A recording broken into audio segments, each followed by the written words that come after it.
multitasker, Dani Perkins.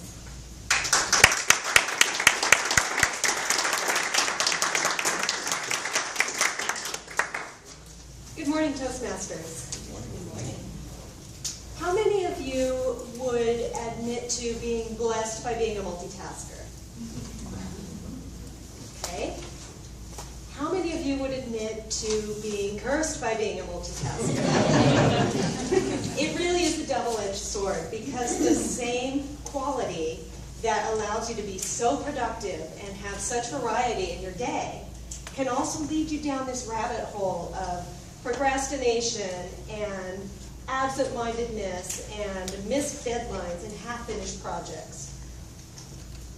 Today I want to talk to you a little bit about my journey as a multitasker throughout my career, about some of the research by sociologists addressing multitasking and how that's changed, and then a little bit of advice on how to incorporate multitasking in such a way that it is more of a blessing than a curse. So I began my career in technology as a project manager. And in technology, being a great multitasker is probably the second best quality you can have, second to actually knowing your stuff technically. So as a project manager, I handled anywhere between 10 and 30 projects at a time, widely varied in the teams that were part of them and what their duties were. And I basically spent all day, every day, jumping from one task to another and back, and getting interrupted and putting out fires and coming back to what I was working on. And I did it incredibly well. If you fast forward a number of years to today, when I'm a business owner and I work at home, my schedule is my own. I don't have any staff. I don't have any real projects other than the ones that I create for myself. And what I find is that my ability to multitask has become seriously impaired. And I don't exactly know what's changed, but I have a few theories. So when I was in the environment of managing all these projects, I was like a conductor of an orchestra. So I had the big picture in mind. I had the symphony in my head, and I knew what everybody needed to be doing. If somebody got off tune, I could bring them back. But the tuba players didn't have to worry about what was happening over in the clarinet section. Everybody had their own piece, and it was my job to be sure it all worked together. What I'm finding as a business owner responsible for my own time is, first of all, I have nothing but time because I'm responsible for my own schedule. But on the flip side of that, because I wear all the hats in my business, I never have enough time to get everything done. And this is not uncommon, even for people who don't own their own business. And there's a bit of social research that has changed the way people think about multitasking. There are studies that show that a typical man will focus on around 1.5 tasks at any given moment, all the time. So you can imagine that that could create a bit of a problem because your attention is always divided. And when we look at the women in the study, they're typically working on 5 things at a time. And part of that is because women are naturally hardwired to focus on more than one thing at a time. It's just the way we work. But it has consequences. And so in her recent book, oh, her name is escaping me, and I'm giving you evaluators something to work on.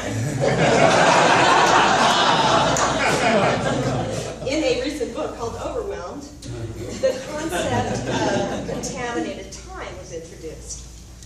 And this concept relates to the fact that we are focused on so many different things at any given moment, and that there builds up this low-level hum in the background of guilt, because no matter what we focus on, there's something we're not doing. And this is especially relevant for parents, because if you focus on your children, then you're not focusing on your career. And if you're working on providing for your family, then you're not focusing on that family. And so it builds up over time. There's a consequence to all of this multitasking. And so the theories abound on how you can address this. Most of them are very unhelpful, something to the effect of, stop trying to do so many things. But I'll tell you what works for me. First and foremost, where you can, always delegate, because not only does it relieve some of the pressure on you, but it gives somebody else a chance to step up into leadership. So number one, delegate. It's not always possible. So number two is understand that you can always choose where you're focusing your time. It may not be a choice that you have a lot of control over, but you choose. Because I could always check out and just think about American Idol at any given moment. But I choose to focus my attention. And so be very deliberate about where you focus your time.